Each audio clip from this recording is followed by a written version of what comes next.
दिल्ली के नेताजी सुभाष पैलेस इलाके में एक लड़के की हत्या के बाद हंगामा हो गया। आरोपी की किसी बात पर हुई बहस के बाद कुछ बदमाशों ने एक पार्क के अंदर शानू नाम के एक लड़के पर चाकू से हमला बोला, जिसके बाद आसपास मौजूद लोगों ने घायल हालत में लड़के को पास के अस्पताल पहुंचाया, जहां इलाज के समय उसकी मौत हो गई। घटना की जानकारी मिलते ही पुलिस भी मौके पर पहुंची और घटना से जुड़े सबूत इकट्ठा किए। पुलिस ने जल्द ही आरोपियों को गिरफ्तार करने का दावा भी किया। किसी गली का लड़का कोई आया मेरे पास, तो उसने मेरे को बताया कि ऐसे भाई तुम्हारे भाई का झगड़ा हो गया है कि उनको चाकू लगे हुए हैं। काफी सारे चाकू? हाँ जी, बहुत सारे चाकू लगे हुए हैं, काफी सारे। असम के डिब्रूगढ़ में पुलिस ने प्रदर्शनकारियों पर काबू पाने के लिए रबड़ की गोलियां चलाई। नागरिकता संशोधन बिल के विरोध में बुलाए गए बंद के दौरान पुलिस की प्रदर्शनकारियों से झड़प हो गई, जिसके बाद पुलिस ने हालात पर काबू पाने के लिए प्रदर्शनकारियों पर रबर बुलेट का इस्तेमाल किया। पुलिस की कार्रवाई से बचने के लिए प्रदर्शनकारी वहां से भाग खड़े हुए, लेकिन पुलिस ने प्रदर्शनकारियों का पीछा नहीं छोड़ा। इस दौरान पुलिस की टीम को लीड कर रहे अधिकारी ने एक के बाद एक कई रबर बुलेट प्रदर्शनकारियों पर दागी।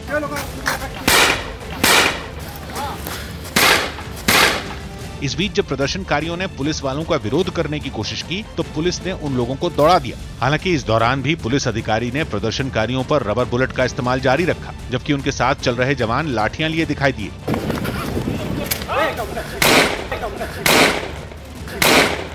हंगामा कर रहे प्रदर्शनकारियों को दूर तक खदेड़ने के बाद पुलिस वाले लौट आए।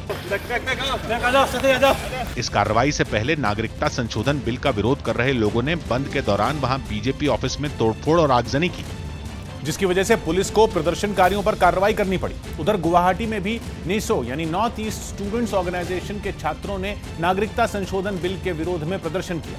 बिल के विरोध में छात्रों के संगठन ने असम में 11 घंटे का बंद रखा और इस दौरान कई जगहों पर टायर जलाकर केंद्र सरकार के खिलाफ नारेबाजी की।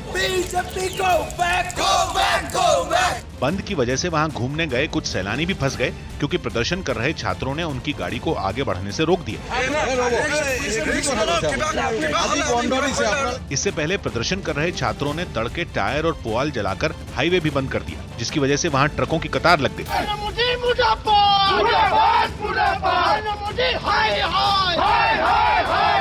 नागरिकता संशोधन बिल को प्रदर्शन कर रहे छात्रों ने असम की संस्कृति के साथ खिलवाड़ करार दिया। ये बिल जब लाएगा असम जाति का जो है अस्तित्व नाश हो जाएगा। असम में इस बिल का विरोध 40 से ज्यादा संगठन कर रहे हैं, जिनका मानना है कि असम में बड़ी संख्या में आए विदेशी नागरिकों को मान्यता देने से वहां रहने वाले लोगों के अस्तित्व का संकट पैदा हो जाएगा। नागरिकता संशोधन विधेयक 2016 के मुताबिक इसका फायदा पाकिस्तान, अफगानिस्तान और बांग्लादेश से आने वाले लोगों को मिलेगा, जिसमें हिंदू, सिख और जैन शरणार्थी शामिल होंगे। खास बात यह भी है कि ये लोग अब 11 के बजाय 6 साल ही भारत में रहने के बाद नागरिकता के लिए आवेदन कर पाएंगे। लेकिन बिल का विरोध दिल्ली तक हुआ।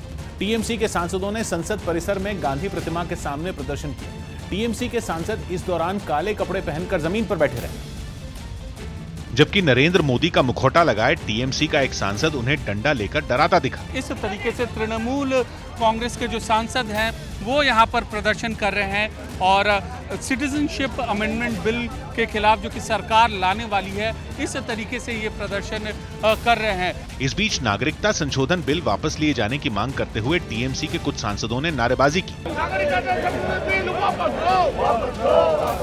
टीएमसी सांसदों ने केंद्र सरकार की नीतियों को संविधान विरोधी बताया। मोदी लोगों पर अत्याचार कर रहा है, जबरदस्ती बंगालियों को भगाने का कोशिश कर रहा है देश। गांधी प्रतिमा के सामने हो रहे इस विरोध प्रदर्शन में असम में सक्रिय AIUDF यानी all India United democratic front भी शामिल हुआ। NRC के भी खिलाफ है, असम अकॉर्ड के भी खिलाफ है और संविधान के भी खिलाफ है। दोनों ही पार्टियों ने केंद्र सरकार से इस बिल को वापस लेने की मांग की। हालांकि विपक्ष के भारी विरोध के बीच लोकसभा में नागरिकता संशोधन बिल पास हो गया। बिल पर चर्चा के दौरान कांग्रेस के सांसद सदन से बाहर चले गए। वहीं बिल पर राजनाथ सिंह ने उत्तर पूर्व के लोगों को भरोसा दिया कि उनकी जो भी परेशानियां होंगी उन्हें दूर किया जाएगा।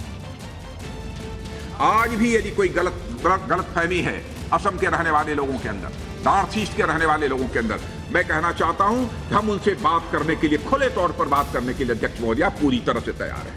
उनकी बात को हम सुनेंगे, उनके जो भी ग्रीवेंसेस होंगी उनका हम समाधान भी निकालेंगे।